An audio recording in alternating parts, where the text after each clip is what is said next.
您是否曾经在早餐时坐下来咬了一口面包，心里想着至少这是安全的，但是记上您的肾脏指数却在持续恶化？如果这听起来很熟悉，请务必耐心听下去，因为我接下来要告诉您的可能解释了为何没有人及时警告过您这件事。此时此刻，有成千上万的人正因为每天食用一种他们深信不疑的食物，而悄悄地损害着自己的肾脏。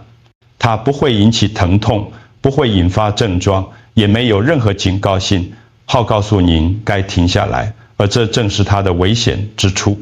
肾脏损伤不会大张旗鼓地降临，它是在您的肌酸酐 creatinine 数值逐渐升高，肾丝球过滤率 GFR 在不知不觉中下滑时，缓慢而无声地发生。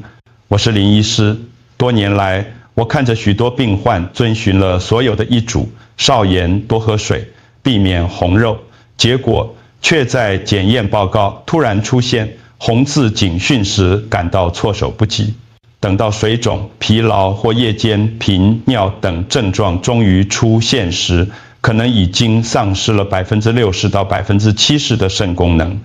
而让我最心痛的是，许多病患其实是因为每天早上食用的同一种食物，在不知情的情况下伤害了自己的肾脏。这条讯息不是为了吓唬您，而是为了给您一个清晰的方向。因为事实上，这一类会悄悄给肾脏带来压力的食物，如果选择得当，其中也包含了能保护肾脏的选项。那些能支持过滤功能、稳定肌酸酐，并在正确食用下让肾脏得以喘息的选择。在这里，我将告诉您哪些类型的面包会悄悄将您的肾脏推向危险边缘，而哪些则能成为您的健康助力。更重要的是，您将学到如何透过进食时机、分量控制以及日常作息，将一顿平凡的早餐转变为肾脏健康的强大盟友，而非隐形威胁。如果肌酸酐指数的上升让您感到困惑、沮丧或恐惧，请跟着我一起了解，您即将学到的知识可能会比您想象中更快地改变您的肾脏健康走向。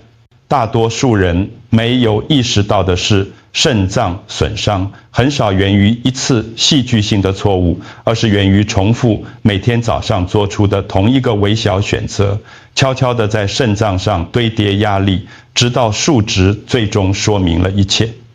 我看过最常见的选择之一，就是人们因为觉得它简单、清淡且分量不多而深信不疑的一种面包。我还记得一位名叫陈先生的病患，他是一位62岁的退休工地主任。当他在短短几个月内，肌酸酐从8飙升到2，30，他深信这一定是红肉、咖啡或压力造成的。他已经减少了盐分摄取，监控蛋白质，并且喝了更多的水。但当我们一步步检视他的早晨作息时，一个习惯凸显了出来。这是不论风雨，每天都在发生的事。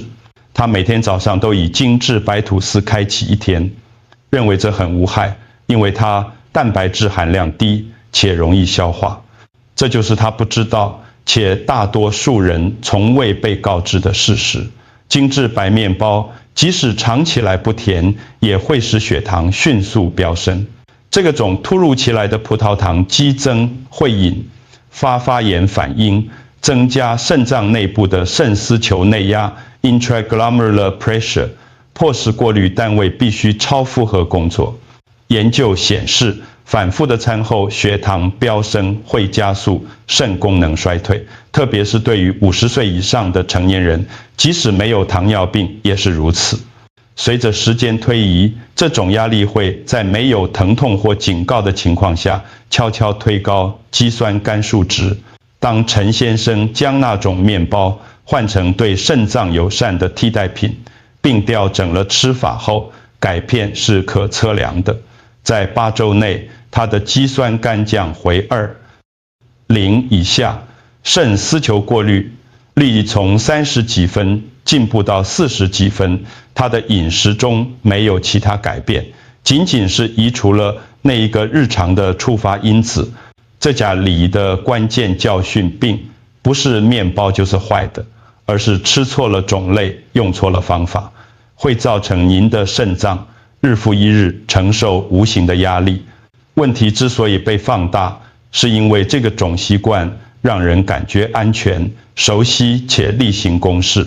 但了解这第一个错误仅仅是个开始，因为一旦人们不再害怕面包，他们往往会矫枉过正，摆荡到另一个极端，而这会导致大多数肾脏病友从未预料到的第二个问题。当人们意识到精致面包会悄悄增加肾脏负担时，许多人会认为最安全的做法就是完全不吃面包。这就是另一个隐藏问题的开端。因为剔除错误的食物虽然有帮助，但用正确的食物来替代才是真正修复的开始。这就是发芽全谷面包 （Sprouted Whole Grain Bread） 登场的时候，它常被忽视，因为它看起来很普通。在找出陈先生早晨的面包是诱发因子后，我向他建议换一种面包，而不是完全不吃。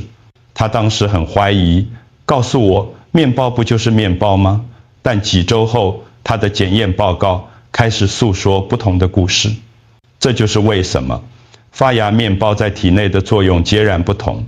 当谷物在烘焙前先经过发芽过程，天然酵素会分解那些通常会干扰矿物质吸收和消化的抗营养因子，同时关键营养素的生物利用率会提高，包括维生素 B 群、镁，以及直接支持肾脏过滤功能的植物酵素。一片发芽面包能提供燃烧缓慢的碳水化合物、适量的蛋白质，以及能喂养肠道耗菌而非导致血糖飙升的纤维。这种肠道与肾脏的连接肠肾轴比大多数人想象的更重要。研究显示，高达30%与肌酸酐相关的代谢废物可能受到肠道健康的影响，而不仅仅是肾功能。更健康的肠道菌群能减少如硫酸吲哚酚 （Indoxyl sulfate） 这类发炎毒素，减轻已经受压的过滤单位的负担。这就是为什么病患在做出这种转换后，甚至在检验数值改善之前，就常回报疲劳感减轻，且精力更稳定。以陈先生为例，在将精制面包换成发芽全谷面包8周后，他的肌酸酐从3降至1。9. 肾丝球过滤率上升了6个点。没有新药，没有剧烈的饮食大改革，只有一个正确运用的持续改变。但有一个许多人忽略的重要细节，即使是有益的面包，如果在错误的时间食用或过量，也会产生反效果。分量大小、搭配方式和时间点决定了发芽面包是成为支持力量，还是悄悄地帮倒忙。这就变得有趣了，因为大多数人在尝试发芽谷物后，下一个伸手去拿的面包感觉起来甚至更健康，但对许多肾脏病友来说，它却制造了一种完全不同且从未遇见的问题。在转换到发芽全谷面包后，许多人觉得自己终于找对了路，于是开始尝试其他名声很好的面包。这个阶段最常见的选择之一就是黑麦面包 （rye bread）。它听起来很养生，看起来很扎实，而且常被宣传为对血糖更好。但这里有一个几乎所有人都会错过的关键区别，而肾脏指数也就在此处悄悄滑向错误的方向。我又一次在一位名叫王太太的病患身上清楚看到了这一点。她是一位58岁的祖母，患有第3期慢性肾脏病。她很自豪自己戒掉了白吐司，改吃深色的杂粮黑麦面包。然而几周内，他开始感到胀气，身体沉重且更加疲劳。他的检验报告证实了这一点，钾离子从4、8爬升到5， 6肌酸酐从1、9升到2， 1肾丝球过滤率不升反降。他做了他认为更健康的事，但他的肾脏却承受了更多压力。问题不在于黑麦本身，而在于种类。深色黑麦面包，特别是那些塞满种子和坚果的，带有隐藏的矿物质负担，特别是钾和磷，这给它原本就脆弱的过滤系统带来了压力。相比之下，不含种子的浅色裸麦面包在体内的作用则大不相同。它提供缓释碳水化合物、适量纤维和维生素 B 群，却不会用肾脏难以清除的矿物质来压垮它们。从生理学角度来看，浅色裸麦有助于稳定餐后血糖，这一点比大多数人意识到的更重要。研究显示，不稳定的血糖水平会增加肾丝球内的氧化压力，加速肾功能衰退。即使在非糖尿病患者中也是如此。浅色裸麦避免了那种飙升和骤降的模式，让肾脏在整个早晨都有更稳定的工作负荷。当王太太换成浅色裸麦无种子无坚果后，她的数值在6周内发生了转变，她的钾离子恢复正常，肌酸酐降回2， 0以下，肾丝球过滤率进步了3个点。她告诉我，感觉就像她的身体终于停止在饭后与自己对抗。但这个里有个陷阱，即使是浅色裸麦，也只有在分量受控且搭配干净时才有效。吃太多或搭配咸肉，益处会很快被抵消。正当大多数人认为自己已经找到最安全的选择时，还有一种被忽视的成分隐藏在日常面包中，这往往会抹杀所有的进步，且通常直到为时已晚才被发现。在这个阶段，许多人相信自己已经解开了谜题。他们移除了精致面包，换成了发芽谷物，小心调整了黑麦的选择，但他们的肌酸酐仍然拒绝像预期那样下降，这通常是挫折感产生的时刻。而几乎每次原因都归结为一个隐藏成分。大多数人从未想过要检查磷酸盐添加物 （phosphate additives）。我在一位名叫张老师的退休教师身上看到了这一点。他66岁，每次看到检验报告都感到挫败。他减少了盐分，限制了蛋白质，避免了红肉，并遵守了给他的每一条指引。尽管如此，他的肌酸酐仍缓慢上升，肾丝球过滤率持续下滑。当我们终于逐行检查他的食品柜时，罪魁祸首就藏在眼皮底下。他每天早上吃的健康面包成分标签上列了3次磷酸盐添加物。为什么这如此重要？食物中的天然磷吸收缓慢且紧，部分被吸收，但无机磷酸盐添加物几乎是完全且立即被吸收到血液中。对于已经在挣扎的肾脏来说，这会造成突如其来的矿物质过，再进而升高肌酸酐，使肾丝球过滤率不稳定，并在没有引起立即症状的情况下加速肾功能衰退。研究显示，无机磷酸盐添加物对肾脏造成的压力显著高于天然磷，即使摄取量较低也是如此。当张老师换成一种低蛋白、低钠且零磷酸盐添加物的白面包后，改变非常迅速。5周内，他的肌酸酐从2.5降至2，磷指数恢复正常，肾丝球过滤率进步了5个点。他告诉我，这是多年来第一次在没有增加药物的情况下，数值往正确的方向移动。这类面包之所以有效，不是因为它有什么特效，而是因为它被设计的温和。极低的蛋白质，极少的钠，且没有磷酸盐添加物，它给予肾脏可预测的燃料，而不是迫使肾脏超速运转。水溶性纤维还能在肠道结合毒素，在废物到达肾脏前就先减少它们。但这里有一个让大多数人措手不及的细节，即使是这种较温和的选择，也只有在尊重时间和分量的情况下才有效。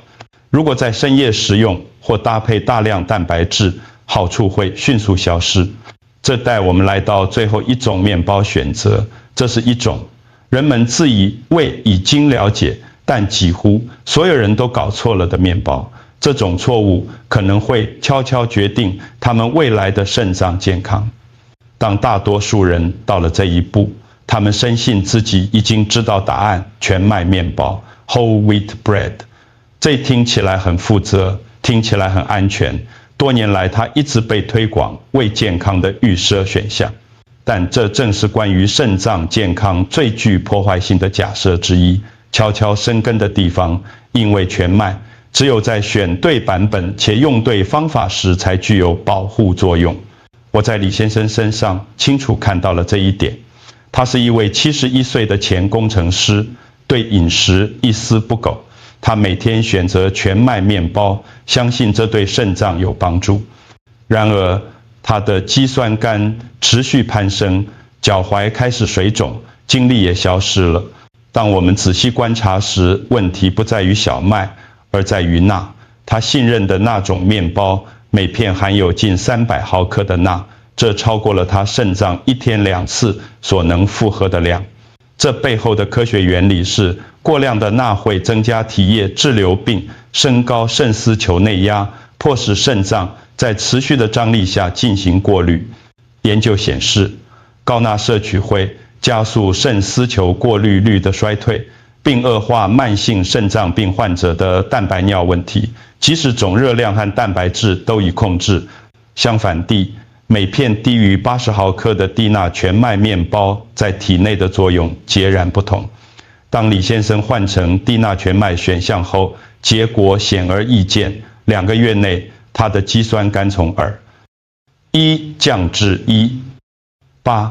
肾丝球过滤率从39进步到45。他形容这种改变是感觉身体变轻了，水肿消退，整天感觉更稳定。这不是巧合。全麦中的纤维减缓了消化并稳定血糖，而像 ALA 这样的植物性 Omega-3 脂肪酸则减少了肾脏组织内的发炎。叶酸支持红血球生成，减缓已经受损肾脏的缺氧压力。但这是大多数人忽略的部分。即使是低钠全麦，如果在1天中太晚吃或分量太大，也会产生反效果。时间很重要，分量控制很重要，细嚼慢咽很重要。当有意识的在1天较早的时候食用1到2片，这种面包就会变成保护而非负担。然而，即使选对了面包，许多人仍然看不到预期的改善，因为还有最后一个因素。安静被忽视，却无比强大。它可以推翻您目前为止所做的每一个明智的食物选择。即使选对了面包、分量和搭配，许多人惊讶地发现，他们的肌酸酐几乎没有变动。这就是大多数建议止步的地方，因为有一个强大的因素与您吃什么无关，而与您的一天何时以及如何开始息息相关。我在吴先生身上清楚看到了这一点。他是一位64岁的卡车司机，几乎做对了所有事。他换了面包，减少了钠，清理了蛋白质来源，并忠实地遵循饮食计划。然而，他的肌酸酐一直卡在2.4左右，肾丝球过滤率拒绝进步。当我问他早上第1个小时的情况时，他耸耸肩说：“我醒来，抓了面包，拿了咖啡，就出门了。那个小细节改变了一切。”这是大多数人从未听过的。在醒来后的第1个小时，皮质醇 cortisol 自然升高。在这个窗口期，血压、体液平衡和肾脏过滤压力极其敏感。如果您吃得太快，略过补水，或立即让血糖飙升，肾脏会在准备好之前就被迫进入超速运转。研究显示，光是适当的晨间补水，就能增加10%到14%的肾血流量，在处理食物前给肾脏一个关键的领先优势。所以我们改变了一件事，吴先生开始他的一天时，先喝200到300毫升的温开水，他等待10分钟，然后才慢慢吃他的护肾面包，搭配温和的蛋白质和健康油脂，不匆忙，不脱水。6周内，他的肌酸酐从2.4降至2.1，肾丝球过滤率爬升至36。这种早晨仪式之所以有效，是因为它创造了可预测性。补水稳定了过滤压力，缓慢进食减少了血糖飙升，干净的搭配防止了含氮废物过载。他们共同将早餐从压力测试转变为肾脏的支持系统。但这个里有一个关键真相，即使是这个种强大的早晨，节奏也可能被一天稍晚的一个习惯悄悄破坏。这件事如此普遍，如此常态化，以至于大多数人从未怀疑它是趁着睡眠时在破坏他们的肾脏。这就是许多人感到困惑的地方。他们修正了面包，改变了早晨作息，终于做对了事情。然而，他们的肌酸酐仍然拒绝如愿下降。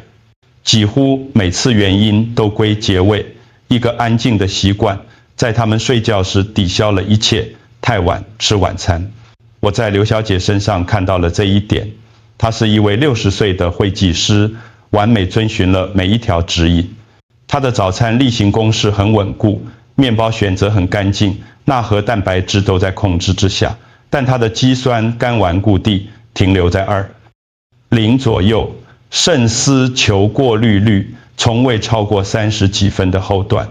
当我们谈论她的时间表时，一个细节凸显出来，大多数晚上，她直到晚上9点30分甚至10点才吃晚餐，这是大多数人没意识到的。大约在晚上7点或8点后，随着身体进入修复模式，肾脏过滤功能会自然减慢，血压下降，荷尔蒙改变，肾脏应该要休息和修复。当您很晚进食，即使是健康的一餐，你也是在肾脏原本该恢复的时间，强迫它们回到全速过滤的状态。研究显示，夜间肾脏过滤功能可能下降15%到20%，这意味着深夜进食会造成不成比例的压力，并增加过滤膜内的氧化损伤。我们没有改变刘小姐吃的东西，我们只改变了她吃的时间。她的最后一餐移到了晚上6点30分，8周内她的肌酸酐降至1。7. 肾丝球过滤率进步至43。她告诉我她睡得更好了，夜间醒来的次数偏少，早上感觉更轻盈。这不是巧合，她的肾脏终于获得了不被打断的愈合时间。这种时间转移之所以有效，是因为它恢复了节奏。较早的晚餐能降低夜间过滤压力，在过夜时稳定血糖，并防止那些到早晨会悄悄升高肌酸酐的微发炎反应。这是最简单的改变之一，也是最强大的改变之一。但这里有几乎没人谈论的部分，即使是完美的时机和完美的食物选择，仍然可能被最后一个隐藏的压力源所推翻，使肾脏无法改善。